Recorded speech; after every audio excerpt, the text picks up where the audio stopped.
countless legal problems, half a year in prison, and a bank account holding less than $7. Sadly, nuts. Ronaldinho's golden retirement has instead been a total train wreck. He was worth $90 million when he retired in 2015. Worth $90 million in 2015 and only have $6 in your bank account. That's nuts. Like, how do you lose $90 million? Although despite having a salary of nearly $300K per week, Ronaldinho showed through a Coca-Cola sponsorship he was absolutely atrocious at handling his money. Coke paid him $750K per year under one condition, that whilst in public he'd only drink their beverage. Well, just a couple of months after signing the deal, Ronaldinho instead promoted Coke's biggest competitor.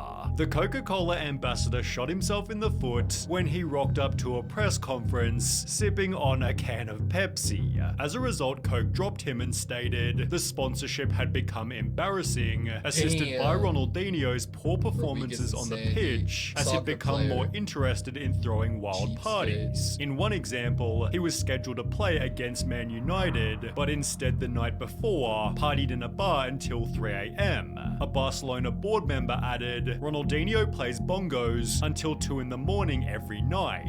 Everyone knows we have a discipline problem. Ronaldinho's getting older, partying all the time. How do we stop it? Well, stopping Ronaldinho's partying was basically impossible, as he even negotiated a nightclub clause into one of his contracts, allowing him to party at least 2 nights per week. Incredibly, he wound up breaking the contract, as 2 nights of partying simply wasn't enough, justifying his actions by stating, a football player has to have a normal life. You have $300K per week and you can only party 2 nights out of the week, chat. Could you do it?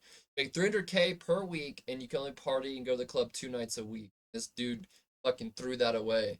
And people don't know how good they have it. Person and as a sportsman, but according to his teammate Jerome Leroy, this lifestyle was seriously hurting his skills. Ronaldinho didn't train any day of the week and would just turn up on a Friday for the game on Saturday. I think he was trying to follow in the steps of Romario, who would also go out every night, but he didn't have the same success. Without a consistent training regimen, Ronaldinho began to experience constant injuries. Beginning in March 2008, he was off the field for 1 full year, missing 30 different games, coming from 4 different injuries. In the meantime, Ronaldinho started gaining weight, for which he was clowned on by the media. One article wrote, over the past year, Ronaldinho hasn't looked like the player who led Barcelona to 2 straight league titles. Another article mentioned the former best player in the universe has already become an increasingly distant memory for the Brazilian national team, and true or not, gets frequently described as past it without much debate. In 2002, Ronaldinho helped carry Brazil to a World Cup win,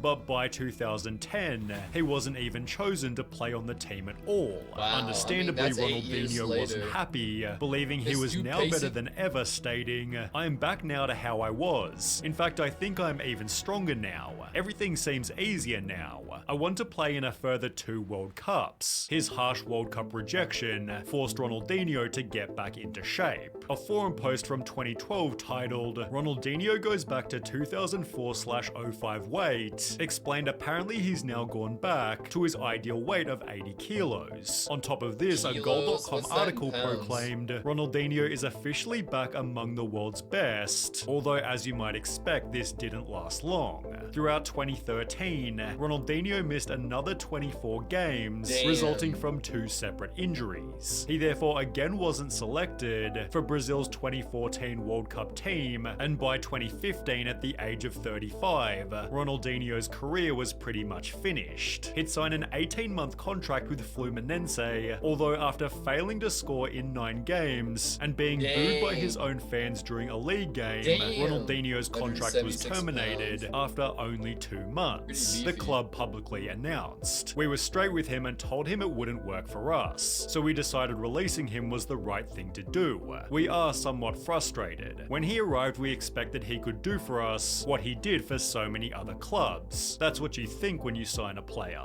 He didn't do well in Mexico, but we took our chances by bringing him back to Rio, thinking he would do well again. Ronaldinho clearly didn't, but he now had $90 million to retire very comfortably. He'd hire his brother Roberto to be his manager, who confirmed Ronaldinho's retirement, stating, "He has stopped, it is ended. Let's do something pretty big and nice," after the Russia World Cup, where Ronaldinho was spotted looking extremely happy. Behind the scenes, however, his life had already begun to fall apart.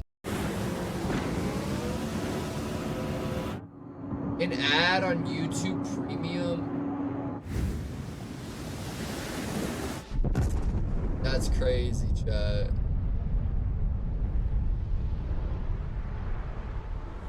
What the fuck? That's crazy. Ronaldinho used his earnings to purchase 57 properties, one of which being a lake house in the riverside city of Porto Alegre. From the house, he built a wharf and dock without realizing it was totally illegal. As a result, he was fined $1.7 million US, although Ronaldinho refused to pay. It was then revealed he also owed a further $2 million in unpaid property taxes, and as a result, Ronaldinho has had 57 properties seized and his Brazilian and Spanish passports confiscated over unpaid taxes and fines. Oh my God. Ronaldinho haggled the fishing fine down to $1.5 million, but ultimately still failed to pay, leading the Brazilian government to permanently take he and his brother's passports. Now, this was extra inconvenient as they wanted to take a holiday down to Paraguay, so they devised a genius plan: create a fake Paraguay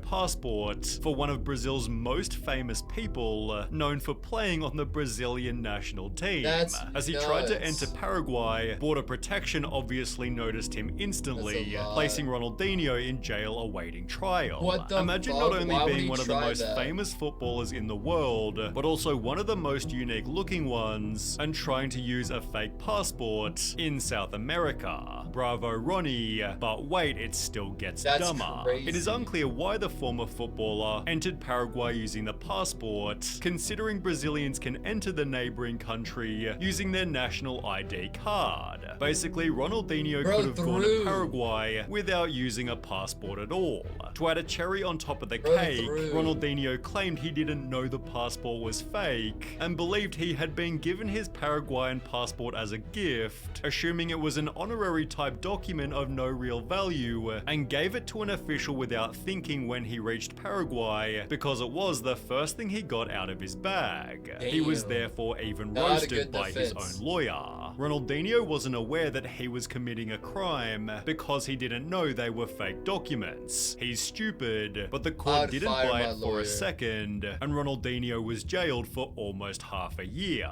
Whilst inside, the prison hosted a futsal tournament, leading teams across the prison to row with one another, over which would have Ronaldinho on their team. He'd win the final game by scoring 11 goals, eventually leading a judge to conclude there is no indication that he has any personal characteristics or criminal behavior that would put society at risk, and Ronaldinho was therefore released from prison with a $200,000 fine. However, he had no hope of paying this. In fact, the reason he and his brother initially had their passports seized was because an investigation into their bank accounts revealed a balance of just 24.63 Brazilian real, or $6.59. Ronaldinho's plan to rebuild his life was to launch a cryptocurrency, releasing the Ronaldinho Soccer Coin project, which gained just 61 Instagram followers. With his own coin failing, Ronaldinho instead promoted other shady crypto projects, always being met with understandable critique. Is this a translation for "you are bankrupt again"? In case you forgot, here are all the crypto projects you pump and dumped over the years, only leading to even more problems. Ronaldinho denies part in alleged 61 million crypto scam at congressional hearing. His likeness had been used to promote a cryptocurrency which promised a return of 2% per day. After the crypto inevitable inevitably turned out to be a scam. Ronaldinho was brought before the government, although he claimed he was never partnered with the company, and it used his name and image without his authorization, arguing he was also a victim of the purported scheme. But Ronaldinho took this photo specifically for the company, and also had a history of involvement in these kinds of shady projects. Additionally, Ronaldinho had failed to appear before 2 previous hearings related to the inquiry. He said weather conditions meant he was not able to attend. His involvement is up for interpretation, but it seems he was sufficiently rattled, as he'd pivot to promoting traditional products, where he'd only experience even more issues. Ronaldinho posted to his Instagram, "This is a sad time for anyone who likes Brazilian soccer.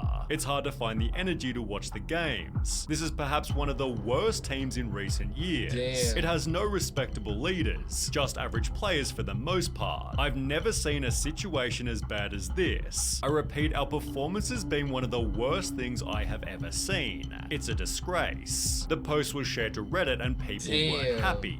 Criticism is fine, but straight up quitting on the national team in an official post is something to say the least. Imagine your idol saying that about you and your teammates, killing their confidence. Well, only one day later, Ronaldinho returned to Instagram, revealing the nasty message was actually an ad. "I would never abandon Brazilian football, never. And I would never say the things you saw. In fact, these words came from real Brazilian fans. They are real comments I saw on the internet. Guys, what our boys need is support at this time. That's why I joined Rexona in this movement. We are asking everyone to send messages of support. Hashtag Rexona does not abandon you. He's damn broke, isn't he?" Ronaldinho's finances haven't been discussed recently, but judging by photos of him taking private jets, it seems he's rebuilt his life at least to some extent.